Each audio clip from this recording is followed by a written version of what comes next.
If you look at the temple structure, deep inside the sanctum sanctorum, all you will find is a stone. 6 to 7 feet or 9 feet, including the pedestal, etc. A whole lot of people are ridiculing why this much decoration to a stone. What's there in it? How can you worship this dumb stone as God? To all the idiots who are ridiculing idol worshipping, let's talk science, okay?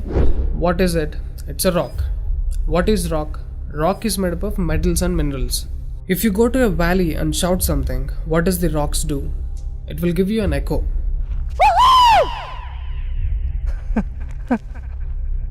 It's an open place. The sound travels, hits the rock and throws it back. This phenomena is called echo and it's scientifically proven, everybody knows it. Depending on how loud you send the sound waves, accordingly rocks will throw back an echo. Every rock, that's why you will hear 2-3 sounds at different intervals. Visually you cannot see what's happening, but you can hear it. This is in open space. Imagine if you're doing it in a closed place. What would be the amount of echo? Obviously much more than the open space. Let's get inside the temple. You will find a linga or a statue made of a rock. And it's placed in a closed wall structure with a Galigopuram on the top. That means a pyramid structure with a tip pointing to the sky. There will be no ventilation. Tight packed and covered with stone walls to a precision where even the light cannot enter. Now, people send some sounds to the rock. Not just today, it's been practiced since thousands of years. They are sending some sounds to the rock continuously, right from the morning to afternoon to evening till night, every day. We all know that sound has a form. To all the lower Q people, I'm going to show you a few experiments where particles form different patterns and forms due to various types of sounds. I saw a beautiful music video in this channel in which they show how water, fire, particles respond to the sound. It's an incredible experiment, you must watch it. It is a film to describe to you the effect of cymatic frequencies. Now, 72% of your body is water. 12% is earth, 6% is air, 4% is fire and the remaining is space. Don't you think this sound has an impact on your system? Look at how drastically the water is responding to the sound. Similarly, fire. In fact, everything in the cosmos responds to the sounds. That's why yogis of the past have always said sound is the basis of existence. Every form is a certain reverberation of sound. If you master the sound, you can play with the 5 elements. That's how the sages of the past used to walk on water, disappear into the air, walk through the walls, etc. In Harry Potter movie, what you have seen is just a fiction story. But here, we have got yogis who did all that for real.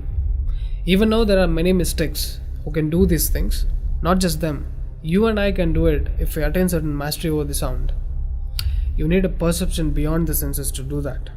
For that, you need to do a different level of sadhana. You can't do that in a laboratory through some dumb experiment. All those who tried either ended up neurotic or died an utter failure, wasted a lot of money in the research. So except dhyanam, technically there is no other way. Sorry to disappoint the people who are lazy to yoga. Okay, sound. I recommend you to watch more such experiments in YouTube to understand better what I'm trying to say here. Inside the temple, they chant some mantras. What happens is, the sound will touch the stone and bounce back in different directions. Because it's a closed room, the sound has to pass out through the main door. And whoever is standing in front will be completely soaked in that energy. Now, what do they chant? Vishnu Sahasranamam in the morning and Lalita Sahasranamam in the night. There is Shivopasana Mantram, Lingastakam, Am Namah Shivaya, Nirvana Shatakam, etc., which will have different impacts on the human system.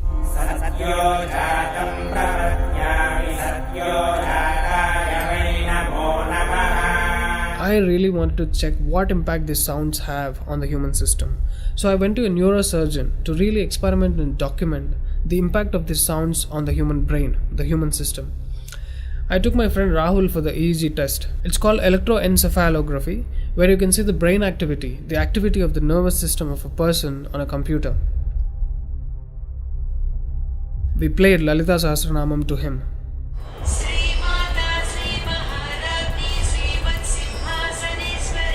Rahul, relax your face.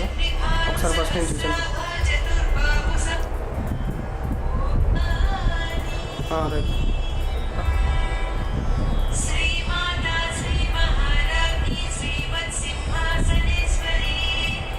The kind of parasympathetic differences that he's getting is anonymous. Oh my god, then I understood. These sounds are engineered in such a way that the rhythm of the chant will go inside your parasympathetic nervous system and will put you into deep sleep within 3 to 5 minutes. First thing is, the chant is some thousands of years old.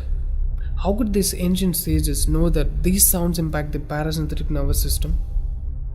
They do it in the night. And in the morning they chant Vishnu Sahasranamam, the 1,000 names of Bhagavan Vishnu.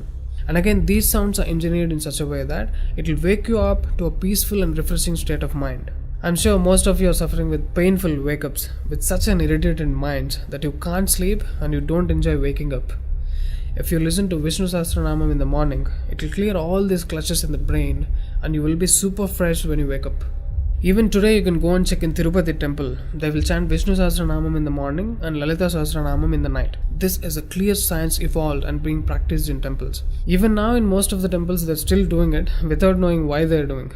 I went and asked one of the priests in my hometown. He said, no, they're doing it since so many years. Or they will say something like, it's good for your health, you will get money, pregnancy, etc. This is one more reason why temples are ending up in ruins here. There is no one to talk about the science behind it. Why sounds and why the rock? So they call this rock as God, and when you chant for God, their idea is to benefit the human beings living in the city. It's a free service. Will your doctors treat you for free? But these temples are doing it for free, since ages. But now, these temples are under attack. It's time to free them from government's control. Temples' properties are being looted. They think too much of gold is available there. You know what? The temple design is such, there will be a Dvajastambam, which is made of some metal, usually gold or copper. Brass is a good conductor of sound, gold is an excellent conductor of electricity, and it has higher receptivity of the energy. To all the idiots who are worried about so much gold being used in the temple construction, just smack them with this video. This is a clear science and most sophisticated engineering that even the modern science has no clue of. There is much more to the design of the temple. The design is such, the energy waves reverberated by the gopuram will pass straight and touch the antenna kind of arrangement here and stored in the energy format. People are supposed to touch it. A lot of people touch their heads without knowing why they are doing it. And then you are supposed to walk into the space which is filled with this energy transmitted by the rock inside. Doesn't matter whether you are a Muslim, Hindu or a Christian, you can't escape the energy. You will be basked in the glory of that energy. You can actively feel the difference after you pass through the path.